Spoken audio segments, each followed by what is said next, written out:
I think they were making shots.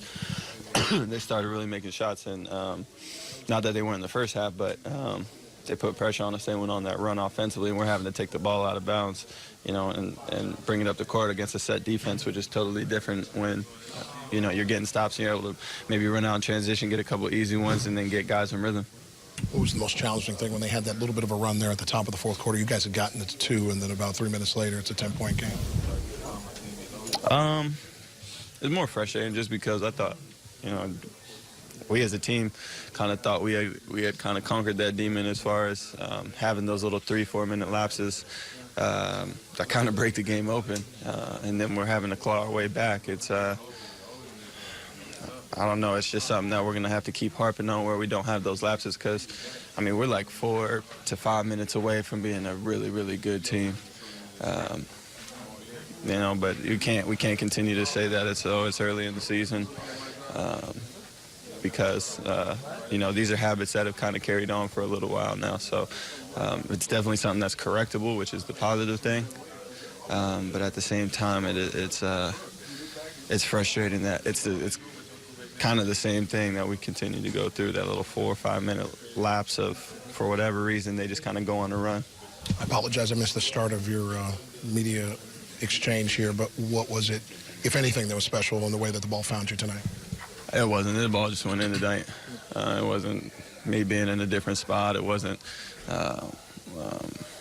you know, me doing anything different pre-game. It was nothing like that. It was just staying consistent with the things I had been building, and the ball just went in. And so it's definitely something I can build on as far as finding rhythm jumpers, but at the same time, there's no, you know, it's such a long season that you're going to go through periods of ups and downs. Mine just happened to be at the beginning of the season. During all of the turnovers and not winning any of the hustle spots, you still had a game at the top of the fourth, and then they just hit you with 4 big shots, and all of a sudden it's 10 points. Yeah, but that's what they do, and you know, they just get you scrambling, and the way they move the ball is exceptional. You know, they're the definition of good to great, and their pace, even though they don't play typically a fast pace in terms of scoring, but their half-court pace is up there with anybody in the league. Just how hard they run their cuts and how hard they put the ball on the floor to create two on the ball, even just on drive and kick opportunities, and then they move it to, you know, a wide-open shooter. Now, so you have to absolutely credit them for that. There were some good things we did, certainly offensively. You know, it was one of our better, at least coherent games, other than the turnovers. And we just have to get our hands around that and figure out how to get those numbers down. But we had some coherent actions to be able to get the ball where we wanted to go. We wanted the right people handling in certain spots. That was a little bit of an improvement. 35 points in the first quarter. What did they do defensively in the next 3 quarters, too? Well, they're, you know, the second-best defensive team in the league, so it was a little bit surprising that we were able to score 35 in that first quarter. We'd move the ball, knock down some open threes. That always helps. And then they started to get the game a little bit more to their liking. So going back to the top of the game, your decision to change the starting 5, what you're looking for there, and is this something that's long-term or was more matchup-oriented? And it could change. So nothing is in concrete right now while Hassan is out. I mean, obviously, he changes so many different dynamics. So we felt that this would give us our best chance to get off to a good start, and then work it from there. They're unique, because they start 2 7-footers, and they both are legitimate post-up threats, and felt that we needed to get a little bit bigger, you know, with JJ in there, and KO obviously brings some things to that starting group offensively. But yeah, I don't know if I'll stay with that group for the Brooklyn game, but we'll see.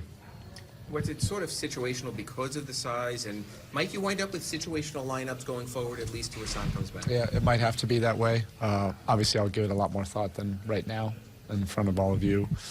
I have 3 days to figure out who will start on Saturday, but when you lose a player like Hassan, who impacts so many different things on both sides of the floor, you do have to consider matchups.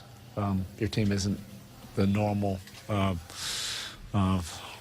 group, so we'll continue to evaluate whoever we think gives us the best chance for Saturday night. That's who we'll go with. You made a play in that the first five and the rotation may be a little fluid while you guys are waiting for Hassan to get back into the mix. How challenging or not is it for the team to have different combinations like that?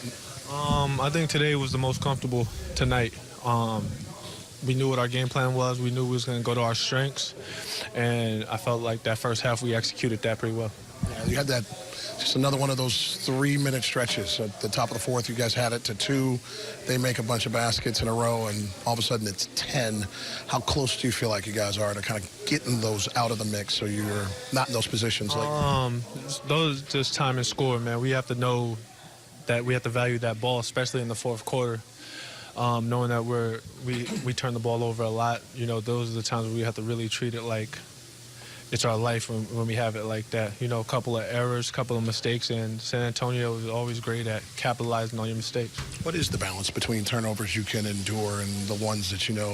Is it all about timing, or is it over the span of the game? You have to recognize that too. Definitely over the span of the game. You know, maybe 1 or 2 in the first quarter, first half. You know, you kind of get cognizant to what you want to do and what you shouldn't do in a tight situation like the fourth quarter down 2. We where we wanted to be. Going down to that, you know, fourth quarter, we were right there. So, like I said, they made shots. And, you know, move forward.